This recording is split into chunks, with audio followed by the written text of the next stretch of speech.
जय श्री कृष्णा। कैसे हैं प्रिय भक्तजनों आप सबका एक बार फिर से स्वागत है आपके चैनल पर।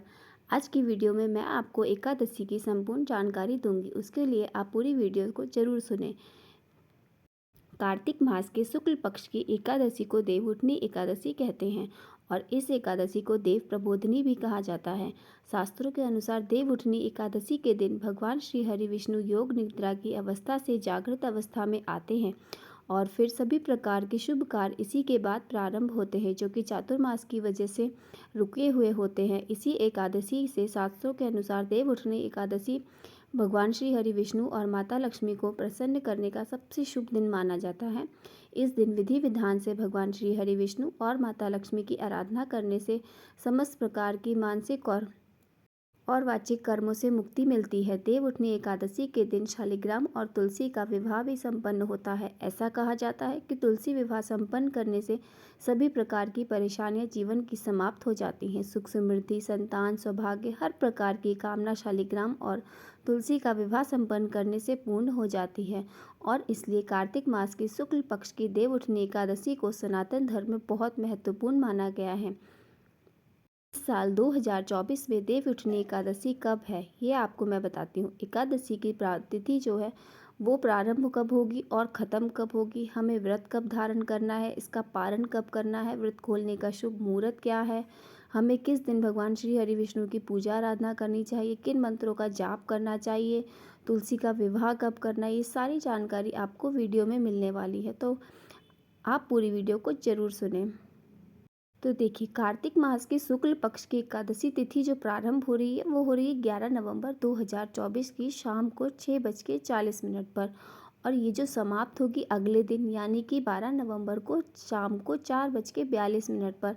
ऐसे में सूर्योदय कालीन की तिथि के अनुसार जो व्रत रखा जाएगा वो 12 नवंबर 2024 को दिन यानी कि वो दिन मंगलवार को रखा जाएगा। और अब बात करें तुलसी विवाह कब करना है, तो देखिए, बहुत से स्थानों पर भगवान श्री हरि विष्णु की एकादशी के दिन जागृत अवस्था में आते हैं, तो जागते ही भगवान श्री हरि विष्णु ऐसा कहा जाता है कि तुलसी को ही याद करते हैं। हरि वल्लभा तुलसी सबसे पहले परम प्रिय मानी जाती हैं उनकी, इसलिए उनसे विवाह संपन्न करा दिया जाता है। शालिग्राम स्वरूप का और तुलसी का देवउठनी एकादशी के दिन ही बहुत से स्थानों पर द्वादशी के दिन पर विवाह संपन्न कराते हैं। ऐसे में जो भक्त एकादशी को विवाह संपन्न करवाते हैं वह 12 नवंबर को कराएंगे और जिनके यहाँ द्वादशी के दिन यह विवाह संपन्न कराया जाता है तो वो 13 नवंबर को तुलसी का विवाह करेंगे। तो आपके यहाँ जिस प्रकार होता हो आप उसी प्रकार से उसी दिन उनका विवाह कर सकते हैं। मैंने आपको दोनों तिथि बता दी है और शास्त्रों में कहा गया है कि अगर आप तुलसी विवाह एकादशी को नहीं संपन्न करवा पाते हैं तो ऐसे में द्वादशी को भी करवा सकते हैं और या फिर किसी कारणवश आप नहीं करवा सकते हैं तो आप द्वादशी से लेकर पूर्णिमा तक किसी भी दिन करा सकते हैं। जैसे कि मान लीजिए किसी को पीरियड्स हो गए, किसी और को कहीं और किसी और स्थान पर जाना है, वो किसी कारण घर पर नहीं है, तो वो बाकी दिन में करवा सकते हैं उनकी पूर्णिमा से पहले। ठीक है, तो मतलब एकादशी से मतलब देवउठनी एकादशी से लेकर पूर्णिमा तिथि तक किसी भी दिन तुलसी का विवाह आप कर सकते हैं। अपनी सुविधा के अनुसार आप देख लीजिए उसे। वैसे सबसे श्रेष्ठ जो माना जाता है वो एकादशी के दिन ही तुलसी विवाह करना सबसे श्रेष्ठ माना गया है, क्योंकि ऐसा कहा जाता है कि जब भगवान श्री हरि विष्णु जागृत अवस्था में आते हैं तो सबसे पहले हरि वल्लभा तुलसी को ही पुकार करते हैं और तुलसी और शालिग्राम के विवाह के बाद ही जो मांगलिक कार्य है वो प्रारंभ होते हैं।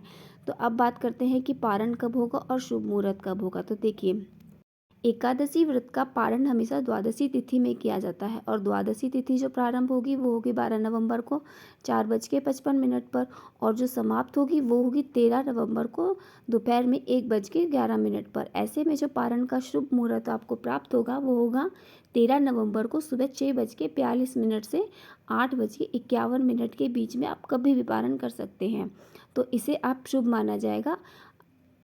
और हरिवासर की जो समाप्ति हो जाएगी वो 12 नवंबर को रात्रि में ही सब होगा। तो आप सुबह सूर्योदय के बाद अपना व्रत का पारण कर सकते हैं, मतलब उसे खोल सकते हैं।